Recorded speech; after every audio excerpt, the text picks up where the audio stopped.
Вчера у групи старшого возрасту učestvovali 57 recitatora, a među njima i Jovan Živković, Marko Nedić, Miroslav Malacko, Timea Budinski i Pavlina Šepinski.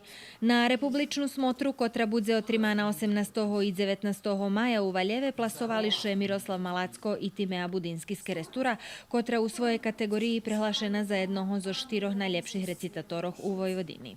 Jakož přes recitovanie še postava celkom druhá osoba i vyražuje še jakož svoja potpuno inčaka osoba, ktorá še nachodzi u nás prez inčaku formu.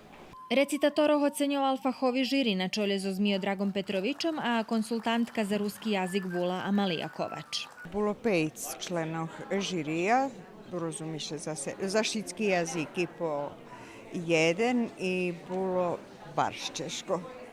Barščeško, pretože було veľo vecí recitatorov, ktorí zaslužujú buď nahradzeni.